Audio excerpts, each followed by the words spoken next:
calling all misfits, rebels, leaders, and teachers, welcome to the one place where the only way to fit in is by standing out, where big goals are met with even bigger action, and where we tackle all things entrepreneurship. I'm your host, Kelsey Knudsen, and this is the Get Shit Done podcast. Welcome to the Rebel-ution. The economy is not why your business is failing. There's a trifecta happening behind the scenes when you promote a new offer that has to align for you to sell your product or service. The right people, the right offer, and the right time.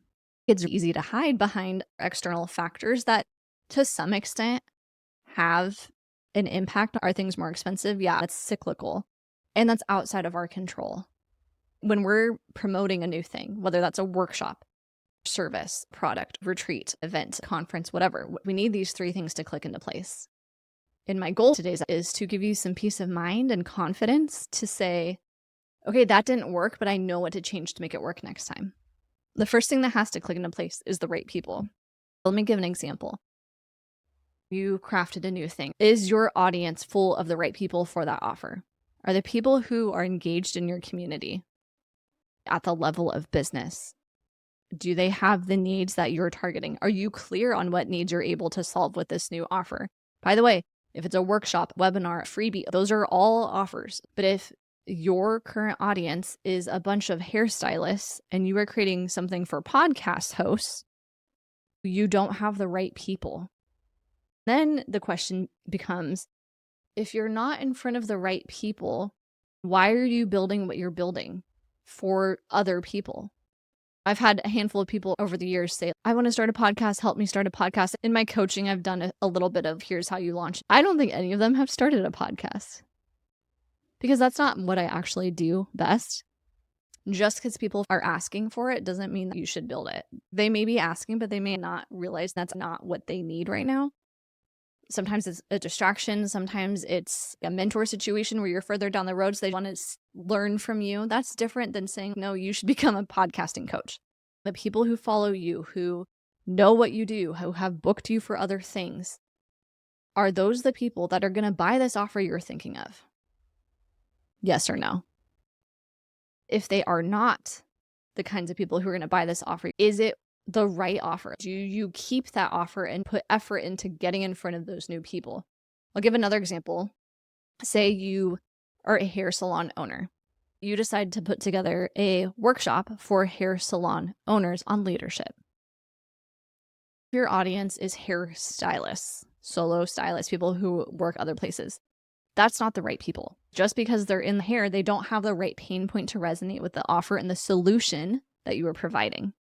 If you're not in front of the right people, then you have to ask yourself, do I have time to get in front of the right people, start to build a following, shift my content strategy to speak to the right people so they come in, network, connect, and DM with the right people? Do I have time to do that before I promote this offer or not? And the way you figure that out is, do you need to sell stuff right now? Yes or no? If the answer is yes, this is not the right time for that offer.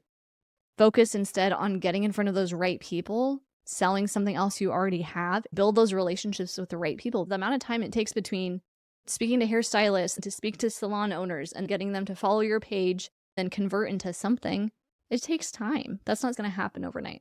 As you're rolling out a new offer, audit and be honest. Does this offer speak to the current people you are around? Another example is coaching. When I went from hair salon owner to coach, I spoke to all business. In hindsight, and I've done episodes on this, it would have been smart if I started coaching hairstylists. Those were the right people. That would have been a much shorter step, and I could have evolved and grown from there. But it took a long time to convert and communicate, differentiate, and resonate with people. That's a me problem. Don't be like old me. Say we're auditing the trifecta and we do have the right people. We have built a new thing that is juicy and enticing for the right people right in front of us. Awesome. Is this the right offer? Meaning, are you solving a specific high-value problem for them? I'm going to use the example of coaching again because different level entrepreneurs have different needs. If I were to build a course, which I'm not, I killed it. We talked about it last week. Course is dead. But if I were to build a business course, a how-to, Is that going to be a good fit for my 2 million in revenue team of 20 client? No, that person is so busy. Most of their day is meetings. They don't have time to sit and do a how-to course. Just because they are in my audience following and engaging doesn't mean this offer is the best thing for them. The way I package it has to meet them where the needs they have, the capacity they have, and it's delivered in the format they are resonating with. If I provided my high-level mastermind and I let anyone into it, it's not going to be the best solution for a solopreneur because everyone in there has employees.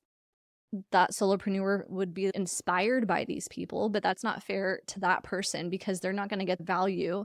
That information will not resonate with them because that's not their current reality. I have an ethical duty as a coach to say, you're the right person, would love to work with you, would be awesome to have you in this group, but it's not the right offer for your business needs. Looking at this new thing that you're wanting to promote and sell, is it really best positioned and delivered for the person you are speaking to and attracting? For me, a course with some coaching is a great fit for a solopreneur. Yes, they're busy, but they need it to work now, and they need a process they can lean on and more of a how-to. That's where that program makes sense. All of it is me. All of it is coaching with Kelsey, but it's wrapped in different packaging and delivered in different formats, meeting the needs of my clients where they're at. Back to you, thinking about this offer that you're promoting, make sure it is set up to execute and deliver and solve that core problem in a way that fits the needs of your clients. The third piece of the trifecta is this: is it the right time? Are you creating the right urgency for these people? If you're available all the time, every day, they can hop in at any time, and that's how you're marketing it, what is nudging them to take action today? There is none. There's an ethical way to create urgency. I had a call recently about a VIP day, and I said, here's the next steps. I have all the dates that I have available through June mapped out. Next steps are I will email you all those current dates, and transparently, I'm having conversations with other people who are also interested in them. I encourage you to act quickly if you would like to take advantage of this offer. I only have a certain number of days where I have blocked off for VIP days, and I am due in June. So those two things are facts, and then the demand is built off of that. Sometimes the timing thing is valid. Now would not be a good time for me to sign up for any coaching. My life is about to change.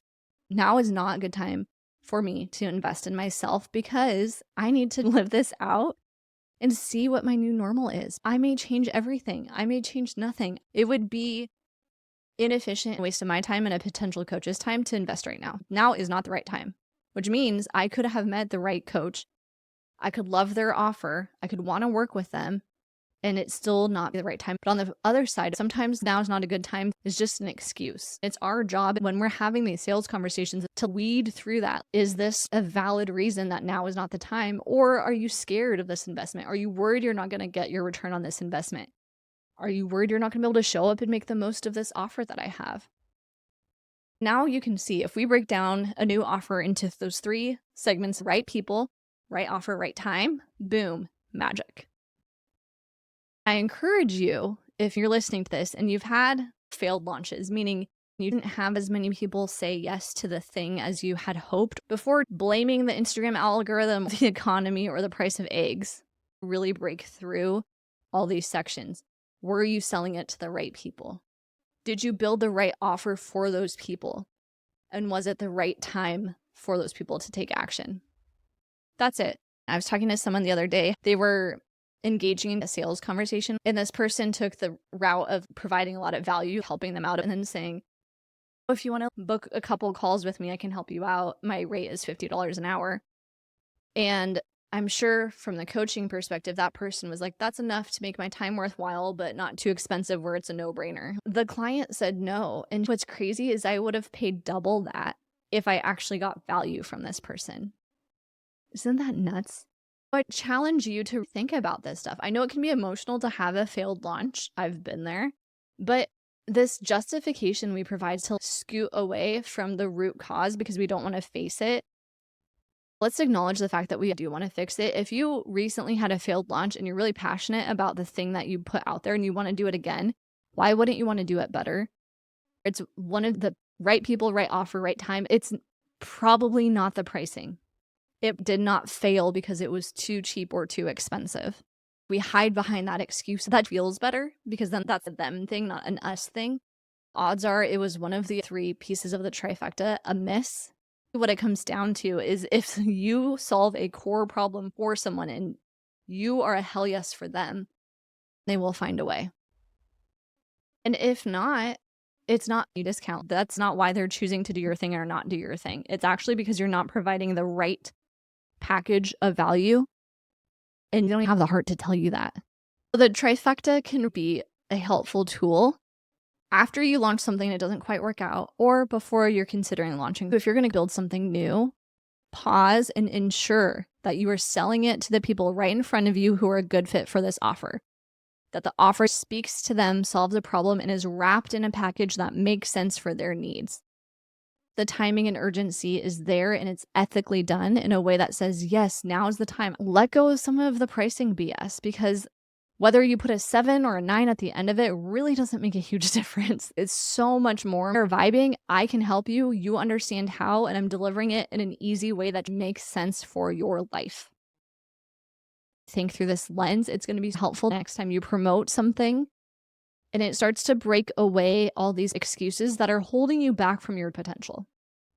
Thinking about this trifecta, which one needs attention for you? How do I know? Interview people, talk to past clients. What made you buy that offer? Talk to past clients who didn't opt back in. What made you not buy that offer? Be okay getting feedback. We lose sight of that, and that can be so valuable and informative and shortcut this difficult and expensive lesson. I'm just trying to prevent that for you. KPI Club is alive and well. If you're wanting to get a little more tactical with some of the numbers and stuff that could support this whole trifecta conversation, definitely check that out. CEO Bootcamp. I'm super pumped about it.